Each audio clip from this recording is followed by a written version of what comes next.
ದೇಶದ ಬಗ್ಗೆ ಎಷ್ಟು ಹೆಮ್ಮೆ ಇದೆ ನಿಂಗೆ? ಯಾಕೆ ಭಾಳ ಹೆಮ್ಮೆ ಇದೆ ದೇಶ. ಇದು ಭಾರತೀಯರಿಗೆ ಭಾರತ ಹೇಗಿದೆ ಅನ್ನೋದು ಗೊತ್ತಾಗಿದ್ದೆ ಸ್ವಾಮಿ ವಿವೇಕಾನಂದ ಚಿಕಾಗೋಕ್ಕೆ ಹೋಗಿ ಭಾಷಣ ಮಾಡಿದಾಗ. ಅಲ್ಲಿ ಏನು ಹೇಳಿದರು ಭಾರತದ ಬಗ್ಗೆ ಅನ್ನೋದು ಭಾಳ ಜನಕ್ಕೆ ಕಾಡ್ತಾ ಇರುತ್ತೆ. ಸ್ವಾಮಿ ವಿವೇಕಾನಂದರು ಭಾಳ ಹೇಳಿರ್ತಾರೆ, ಭಾರತದ ಬಗ್ಗೆ ಭಾಳ ಮಾತಾಡಿದಾರಲ್ಲೇ. ಏನು ಮಾತಾಡಿದ್ದಾರೆ ಅಂತ ಎಲ್ರಿಗೂ ಕಾಡ್ತಾ ಇರುತ್ತೆ. ಅವ್ರು ಎಲ್ಲಿಂದ ಶುರು ಮಾಡಿದ್ರು ಅಂದರೆ ಮನೆಯ ಸಂಸ್ಕೃತಿಯಿಂದ ಅವರು ಅಲ್ಲಿ ಸ್ಟಾರ್ಟ್ ಮಾಡ್ತಾರೆ ಅಂತ. ಏನಪ್ಪ ಅಂದರೆ ಅಲ್ಲಿರೋ ಕೇಳ್ತಾರಂತೆ, ನಿಮ್ಮ ಭಾರತದಲ್ಲಿ ತಾಯಿಗಳು ಮೊದಲು ಎದ್ದು ಮಾಡುವಂಥ ಕೆಲಸ ಯಾವುದು ಅಂತ ಕೇಳಿದಾಗ ಸ್ವಾಮಿ ವಿವೇಕಾನಂದ ಹೇಳ್ತಾರಂತೆ, ನಮ್ಮ ಭಾರತೀಯರ ತಾಯಿಯಂದಿರು ಮೊದಲೆದ್ದು ಮಾಡುವಂಥ ಕೆಲಸವೇ ಭೂಮಿ ತಾಯಿಗೆ ವಂದನೆ. ಆಕೆ ಬೆಳಗ್ಗೆ ಬೇಗ ಹೇಳುತ್ತಾಳೆ, ಪೂಜೆ ಮಾಡ್ತಾಳೆ, ಶ್ಲೋಕ ಹೇಳುತ್ತಾಳೆ. ಆಕೆ ತಾನಷ್ಟೇ ಕಲಿಯೋದಲ್ಲ, ತನ್ನ ಮಗನಿಗೂ ಕಲಿಸ್ಬೇಕು. ಹೇಗೆ ಕಲಿಸ್ತಾಳೆ? ಮಗನನ್ನು ಬೇಗ ಎಬ್ಬಿಸ್ತಾಳೆ, ಎಬ್ಬಿಸಿದ ತಕ್ಷಣ ಶ್ಲೋಕ ಹೇಳ್ಕೊಡ್ತಾಳೆ. ಬೆಳಗಾಗಿ ನಾನೆದ್ದು ಯಾರ್ಯಾರ ನೆನೆಯಲ್ಲಿ ಎಳ್ಳು ಜೀರಿಗೆ ಬೆಳೆಯೋಳ ಭೂಮಿ ತಾಯಿ ದೊಂದುಗಳಿಗೆ ನೆನೆದೇನ ಅಂತ ಆ ರೀತಿ ಶ್ಲೋಕ ಹೇಳ್ಕೊಟ್ಟು ಮಗನನ್ನು ಎಬ್ಬಿಸ್ತಾಳೆ. ಮಗ ಎದ್ದ ತಕ್ಷಣ ಕಾಲಿನ್ನೇ ನೆಲಕ್ಕಿಡಬೇಕು. ಆಗನ್ಸುತ್ತಂತೆ ಈ ನಮ್ಮ ಭಾರತ, ಈ ಭೂಮಿ ತಾಯಿ ಇದು ಜಡ ವಸ್ತು ಅಲ್ಲ, ಇದು ನನ್ನ ತಾಯಿಗೆ ಸಮಾನ. ಈಗಾಗಲೇ ಕಾಲಿಟ್ಟುಬಿಟ್ಟಿದ್ದೀನಿ, ಅದಕ್ಕೋಸ್ಕರ ಈಕೆಗೆ ಕ್ಷಮೆ ಕೇಳೋಣ, ಈಕೆಗೊಂದು ನಮಸ್ಕಾರ ಮಾಡಿ ತನ್ನ ದಿನಚರಿಯನ್ನು ಪ್ರಾರಂಭ ಮಾಡೋಣ ಅಂತ ಆ ಮಗುಗೂ ಅನಿಸುತ್ತಂತೆ. ಆಗ ಆ ಮಗು ಹೇಳುತ್ತೆ, ಸಮುದ್ರ ವಸನೇ ದೇವಿ ಪರ್ವತಸ್ಥನ ಮಂಡಳೆ ವಿಷ್ಣು ಪತ್ನಿ ನಮಸ್ತುಭ್ಯಂ ಪಾದ ಸ್ಪರ್ಶಂ ಕ್ಷಮಸೋಮೆ ಅಂತ ಹೇಳುತ್ತಾನಂತೆ. ಏನಪ್ಪ ಅಂದರೆ, ಹೇ ದೇವಿ, ಇಲ್ಲಿರುವಂಥ ಸಮುದ್ರವೇ ನಿನ್ನ ವಸ್ತ್ರ, ಇಲ್ಲಿರುವಂಥ ಸ್ತನಮಂಡಲಗಳು, ಇಲ್ಲಿರುವಂಥ ಪರ್ವತ ಶ್ರೇಣಿಗಳೇ ನಿನ್ನ ಸ್ತನಮಂಡಲಗಳು, ಅಲ್ಲಿಂದ ಹರಿದು ಬರ್ತಕ್ಕಂಥ ನೀರು ಕೇವಲ ನೀರಲ್ಲಮ್ಮ, ಅದು ತೀರ್ಥ, ಅದು ಅಮೃತ ಅದು ಅಂತ.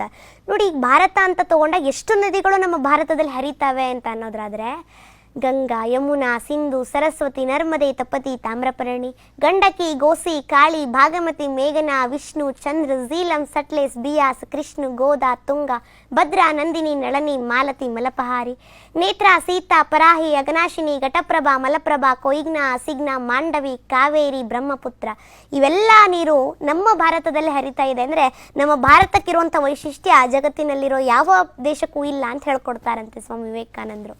ಅದಕ್ಕೋಸ್ಕರ ಭಾರತ ಅಂತ ತಗೊಂಡಾಗ ವಿಶಿಷ್ಟವಾದಂಥ ದೇಶ ಅಂತ ಹೇಳ್ಬೋದಕ್ಕ. ಅಬ್ಬ, ಎಷ್ಟು ತಿಳ್ಕೊಂಡಿದ್ಯಾ, ಎಷ್ಟು ಚೆನ್ನಾಗಿ ಮಾತನಾಡ್ತೀನಿ. ನಾನು ನೋಡ್ತಾ ಇದ್ರೆ ನೋಡ್ತಾನೇ ಇರಬೇಕು ಅಂತ ಅನ್ಸುತ್ತೆ, ಕೇಳ್ತಾನೆ ಇರಬೇಕು ಅಂತ ಅನ್ಸುತ್ತೆ. ಕನ್ನಡದ ಬಗ್ಗೆ ನೀನಾಗ್ಲೇ ಹೇಳಿದಾಗೆ ಕುವೆಂಪು ಕೂಡ ಬೇರೆ ಭಾಷೆನ ಭೇದ ಭಾವ ಮಾಡಿಲ್ಲ ಅಂತ ಹೇಳಿ, ನಿಂಗೆ ಕನ್ನಡ ಮಾತ್ರ ಇಷ್ಟನಾ ಅಥವಾ ಬೇರೆ ಭಾಷೆಗಳ ಬಗ್ಗೆನೂ ಕೂಡ ತಿಳ್ಕೊತಾ ಇದೆಯಾ? ಬೇರೆ ಭಾಷೆಗಳು ಅಷ್ಟೇ ಮುಖ್ಯ ಅಕ್ಕ. ಇಂಗ್ಲೀಷ್ ಅಂತ ತಗೊಂಡಾಗ, ಸ್ಟಡಿ ಅಂತ ತಗೊಂಡಾಗ ಇಂಗ್ಲೀಷ್ ಭಾಳ ಮುಖ್ಯ. ಆದರೆ ನಮ್ಮ ಮಾತೃಭಾಷೆ ಅಂತ ಏನಿದೆಯಲ್ಲ ಅಕ್ಕ, ಅದಕ್ಕೊಂದು ಹೆಮ್ಮೆ ಇರುತ್ತೆ, ಅದನ್ನು ಉಳಿಸ್ಬೇಕು ಬೆಳೆಸ್ಬೇಕು ಅನ್ನೋದು ಎಲ್ಲ ಹತ್ರ ಇರುತ್ತೆ ಅಂತ. ಅದಕ್ಕೋಸ್ಕರ ಯಾವುದೇ ಭಾಷೆ ವಿರೋಧಿ ಅಂತರೂ ಅಲ್ಲ, ನಮ್ಮ ಕನ್ನಡವನ್ನು ಉಳಿಸ್ಬೇಕು ಅನ್ನೋದಷ್ಟೇ ಪ್ರಯತ್ನ ಮಾಡ್ತಾ ಇದ್ದೀನಿ ಅಕ್ಕ. ಓಕೆ, ಕೆಲವರೀಗ ಮಾತನಾಡುವಾಗ ಒಂದು ಪದನೂ ಕೂಡ ಇಂಗ್ಲಿಷ್ ಬಳಸಲ್ಲ, ಆ ತರ ಇದೆ. ನಿಂಗೆ ಆ ತರ ನೀವು ಮನೆಯಲ್ಲೂ ಕೂಡ ಸ್ವಚ್ಛವಾಗಿ ಕನ್ನಡ ಮಾತನಾಡ್ತೀರಾ ಹೇಗೆ? ಹಾ ಅಕ್ಕ, ಮಾತಾಡ್ತೀವಿ ಅಕ್ಕ. ಮಿಸ್ ಆಗಿ ಒಂದೊಂದು ಬರ್ಬೋದು, ಆದ್ರೂ ಕೂಡ ಕನ್ನಡದ ಮೇಲೆ ಅದೇ ಅಭಿಮಾನ, ಅದೇ ಹೆಮ್ಮೆನೆ ಅದೇ ಇರುತ್ತೆ.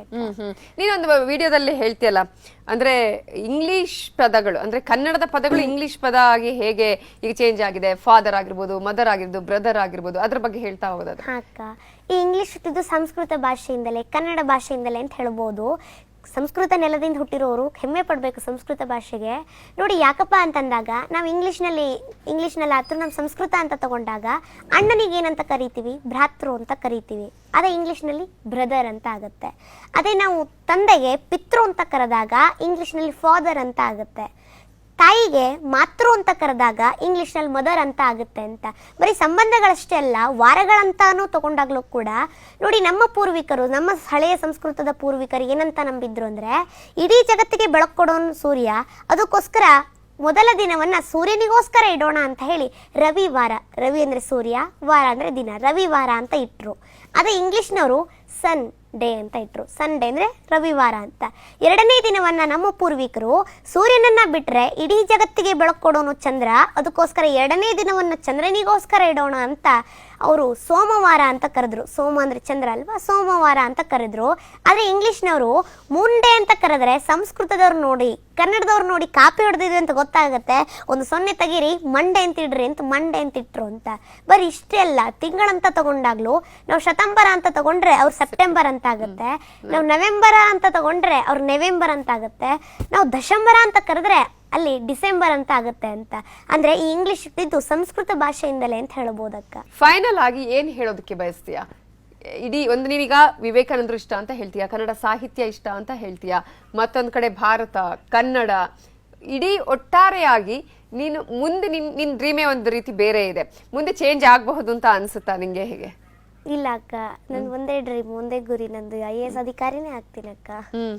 IAS ಅಧಿಕಾರಿ ಸ್ಪೀಕರ್ ಎರಡು ಆಗ್ತೀನಿ ಅಂತ. ಎರಡು ಆಗ್ತೀಯಾ ಅಂತ ಹೇಳಿ.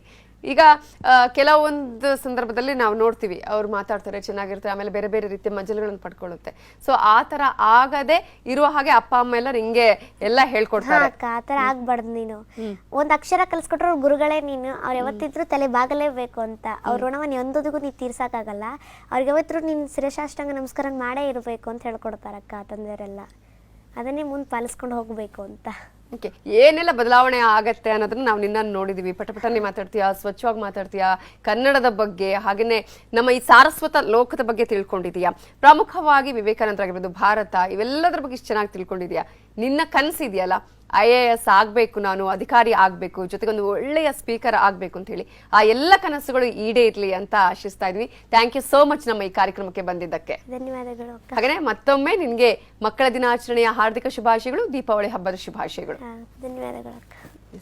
ನೋಡಿದ್ರಲ್ಲ ವೀಕ್ಷಕರೇ, ಪಟಪಟಾನೆ ಯಾವ ರೀತಿಯಾಗಿ ನಿರರ್ಗಳವಾಗಿ ಕನ್ನಡ ಮಾತನಾಡೋದರ ಜೊತೆಗೆ ಏನೆಲ್ಲ ನಾವು ತಿಳ್ಕೋಬೇಕು ಈ ಚಿಕ್ಕ ವಯಸ್ಸಿನಲ್ಲಿ, ಅವೆಲ್ಲವನ್ನ ತಿಳ್ಕೊಂಡು ನಾನು ಮುಂದೆ ಏನಾಗಬೇಕು ಅನ್ನುವಂತಹ ಕನಸನ್ನು ಕೂಡ ನಮ್ಮ ಜೊತೆ ಹಂಚಿಕೊಂಡಿದ್ದಾರೆ. ಅವರಿಗೆ ಒಂದು ದೊಡ್ಡ ರೀತಿಯಾದಂತಹ ಪ್ರೋತ್ಸಾಹದ ಅವಶ್ಯಕತೆ ಕೂಡ ಇದೆ. ಹಾಗಾಗಿ ಅವರಿಗೆಲ್ಲರಿಗೂ ನಾವು ಪ್ರೋತ್ಸಾಹವನ್ನ ಮಾಡೋಣ ಅಂತ ಹೇಳ್ತಾ ಈ ಹೊತ್ತಿನ ಕಾರ್ಯಕ್ರಮವನ್ನ ಮುಗಿಸ್ತಾ ಇದ್ದೀನಿ. ನೋಡ್ತಾ ಇರಿ News 18 ಕನ್ನಡ, ಜಾಲ ನಮ್ಮದು, ಬಲ ನಿಮ್ಮದು.